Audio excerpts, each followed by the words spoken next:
नमस्कार दोस्तों, कैसे हैं आप सब। स्वागत है आप सभी का आपके अपने YouTube चैनल पर। दोस्तों, महाभारत की कथा भीष्म पितामह के बिना अधूरी है। महाभारत के योद्धाओं का वर्णन आता है तो भीष्म पितामह का नाम बहुत ही आदर के साथ लिया जाता है।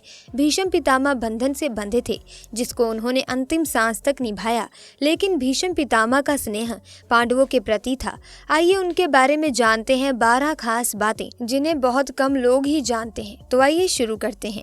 दोस्तों, भीष्म पितामह का पहला रहस्य। दोस्तों, भीष्म के शरशैया पर लेटने की खबर फैलने पर कौरवों की सेना में हाहाकार मच जाता है। दोनों दलों के सैनिक और सेनापति युद्ध करना छोड़कर भीष्म के पास एकत्र हो जाते हैं।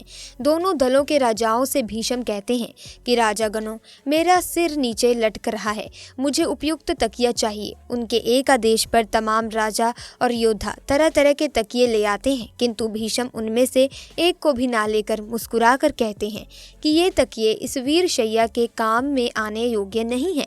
और फिर वो अर्जुन की ओर देखकर कहते हैं कि बेटा, तुम तो क्षत्रिय धर्म के विद्वान हो, क्या तुम मुझे उपयुक्त तकिया दे सकते हो। आज्ञा पाते ही अर्जुन ने आंखों में आंसू भर लिए और उनको अभिवादन करके भीष्म को बड़ी तेजी से ऐसे 3 बाण मारे जो उनके ललाट को छेड़ते हुए पृथ्वी में जा लगे। बस इस तरह सिर्फ सिरहाना मिल गया। इन बाणों का आधार मिल जाने से सिर लटकते रहने की पीड़ा जाती रही। इतना सब कुछ होने के बावजूद भी भीष्म क्यों नहीं त्यागते हैं प्राण। आइए अब दूसरे रहस्य को जानते हैं। मित्रों, भीष्म सामान्य व्यक्ति नहीं थे, वे मनुष्य रूप में देवता वासु थे। उन्होंने ब्रह्मचर्य का पालन करके योग विद्या द्वारा अपने शरीर को पुष्ट कर लिया था। दूसरा, उनको इच्छा मृत्यु का वरदान भी प्राप्त था। इस युद्ध के समय अर्जुन 55 वर्ष, कृष्ण 83 वर्ष और भीष्म 150 वर्ष के थे। उस काल में 200 वर्ष की उम्र होना सामान्य बात थी।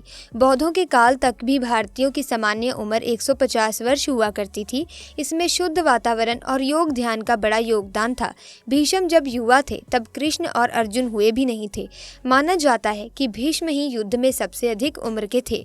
उन्हें राजनीति का ज्यादा अनुभव होने के कारण वेद व्यास ने संपूर्ण महाभारत में भीष्म को राजनीति का केंद्र बनाकर राजनीति के बारे में उन्होंने जो भी कहा उसका प्राथमिकता से उल्लेख किया। जानते हैं उनके तीसरे रहस्य के बारे में। दोस्तों, भीष्म को ठीक करने के लिए शल्य चिकित्सक लाए जाते हैं, लेकिन वो उनको लौटा देते थे और कहते थे कि अब तो मेरा अंतिम समय आ गया है, ये सब व्यर्थ है, शरशैया ही मेरी चिता है, अब मैं तो बस सूर्य के उत्तरायण होने का इंतजार कर रहा हूँ।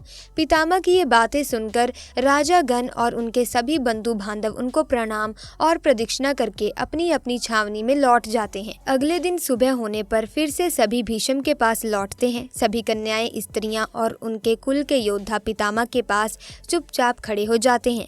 पितामह ने पीने के लिए राजाओं से ठंडा पानी मांगा।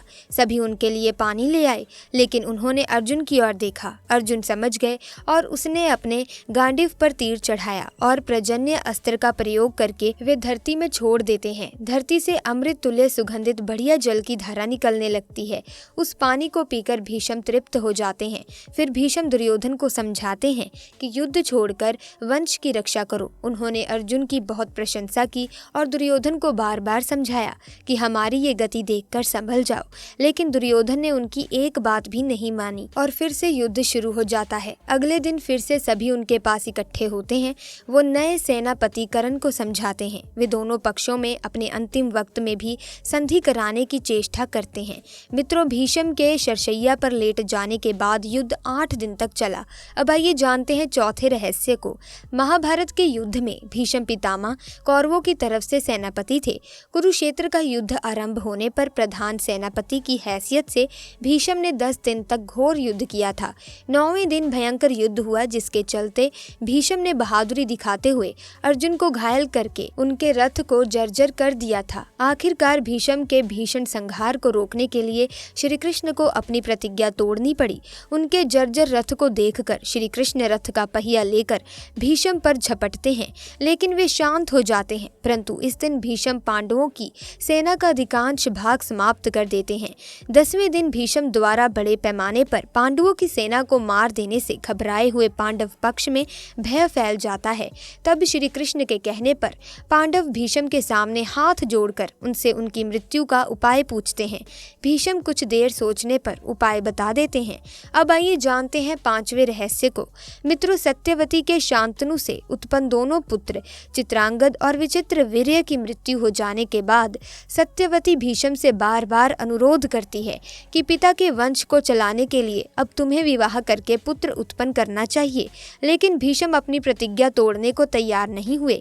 ऐसे में सत्यवती विचित्रवीर्य की विधवा अंबालिका और अंबिका को नियोग प्रथा द्वारा संतान उत्पन्न कराने की सोचती है। भीष्म की अनुमति लेकर सत्यवती अपने पुत्र वेदव्यास द्वारा अंबिका और अंबालिका के गर्भ से यथाक्रम धृतराष्ट्र और पांडु नाम के पुत्रों को उत्पन्न करवाती है। अब जानते हैं छठे रहस्य के बारे में।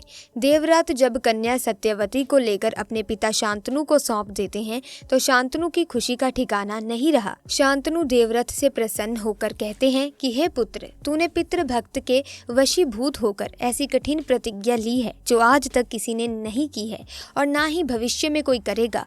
तेरी इस पितृ भक्ति से प्रसन्न होकर मैं तुझे वरदान देता हूँ कि तेरी मृत्यु तेरी इच्छा से ही होगी।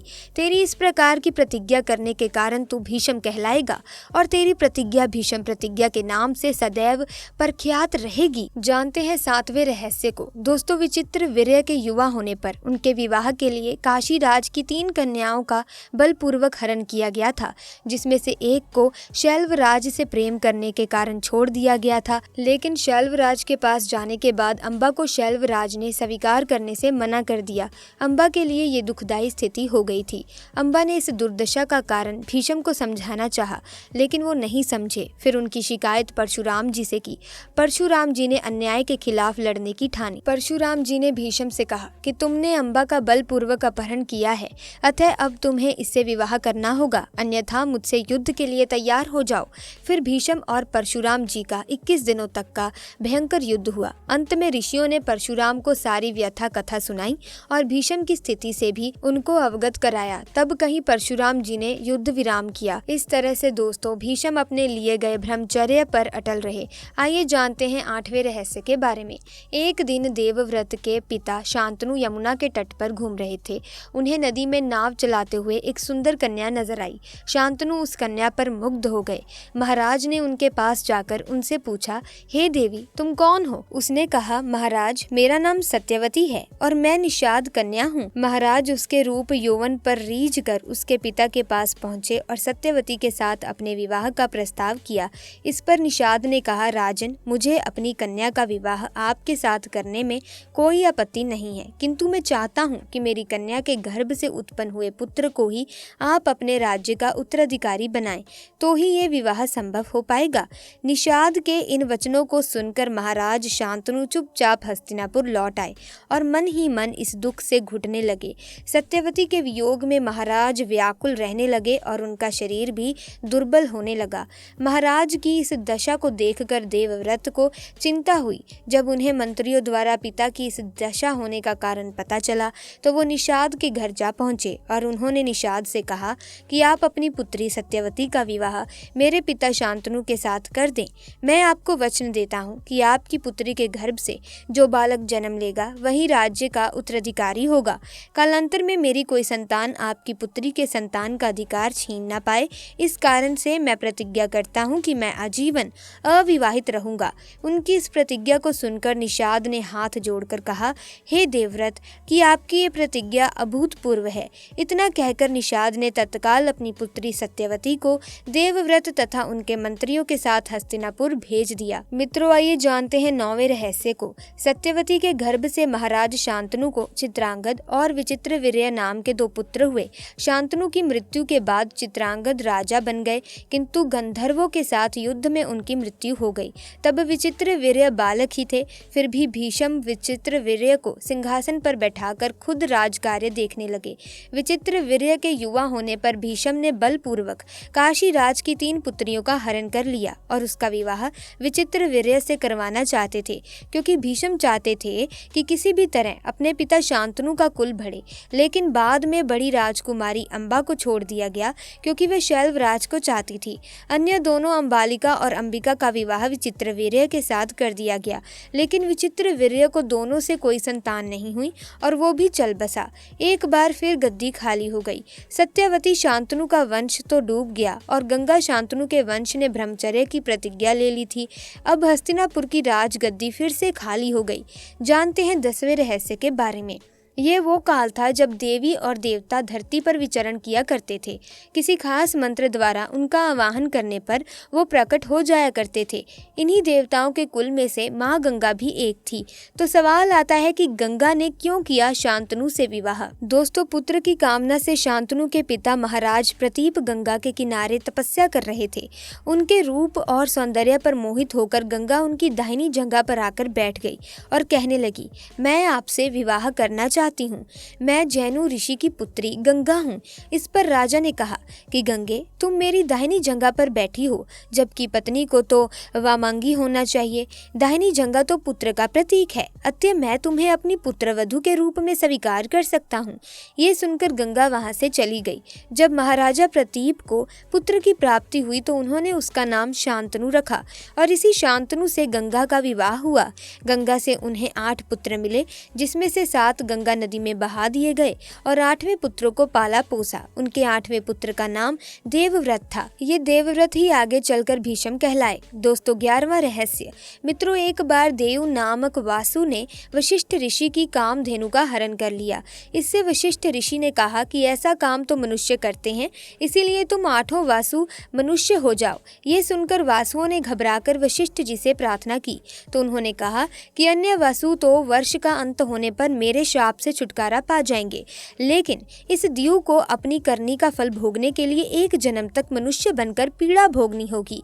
ये सुनकर वासुओं ने गंगा जी के पास जाकर उन्हें वशिष्ठ जी के शाप को विस्तार से बताया और ये प्रार्थना की कि आप मृत्यु लोक में अवतार लेकर हमें गर्भ में धारण करें और जैसे ही हम जन्म लें हमें पानी में डुबो दें। इस तरह हम जल्दी से भी मुक्त हो जाएंगे। गंगा माता ने स्वीकार कर लिया और वे युक्ति पूर्वक शांतनु राजा की पत्नी बन गई और शांतनु से वचन भी ले लिया। शांतनु से गंगा के गर्भ में जो 7 पुत्र पैदा हुए थे, उन्हें उत्पन्न होते ही गंगा जी ने पानी में डुबो दिया, जिससे 7 वसु तो मुक्त हो गए, लेकिन 8वें पुत्र को शांतनु ने गंगा को रोककर इसका कारण जानना चाहा। गंगा जी ने राजा की बात मानकर वासुओं को वशिष्ठ के शाप का सब हाल कह सुनाया। राजा ने उस 8वें पुत्र को डुबोने नहीं दिया और इस वचन भंगता के कारण गंगा 8वें पुत्र को सौंप कर अंतर्ध्यान हो गई। दोस्तों, यही बालक दियु नामक वसु था जो भीष्म पितामह बना। अब आइए जानते हैं 12वें रहस्य के बारे में। मित्रों, भीष्म शरशैया पर पड़े हुए थे, फिर भी उन्होंने श्री कृष्ण के कहने से युद्ध के बाद युधिष्ठिर का शोक दूर करने के लिए राज धर्म, मोक्ष धर्म और आपत धर्म आदि का मूल्यवान उपदेश बड़े ही विस्तार के साथ दिया। इस उपदेश को सुनने से युधिष्ठिर के मन से लानी और पश्चाताप दूर हो जाता है। बाद में सूर्य के उत्तरायण होने पर युधिष्ठिर आदि संगे संबंधी पुरोहित और अन्य लोग भीष्म के पास पहुंचते हैं। उन सब से पितामह ने कहा कि इस शरशैया पर मुझे 58 दिन हो गए हैं। मेरे भाग्य से माघ महीने का शुक्ल पक्ष आ गया। अब मैं शरीर त्यागना चाहता हूँ। इसके पश्चात उन्होंने सब लोगों से प्रेम पूर्वक विदा मांगकर शरीर त्याग दिया। युधिष्ठिर तथा पांडवों ने पितामह के शव को चंदन की चिता पर रखा तथा दाह संस्कार किया। तो मित्रों, आज का वीडियो बस यहीं तक। जानकारी अच्छी लगी हो तो इस वीडियो को लाइक करें, शेयर करें और चैनल को सब्सक्राइब करके बेल आइकन को प्रेस करें ताकि आने वाली नई वीडियोस की अपडेट आपको मिलती रहे। आपका बहुत बहुत धन्यवाद।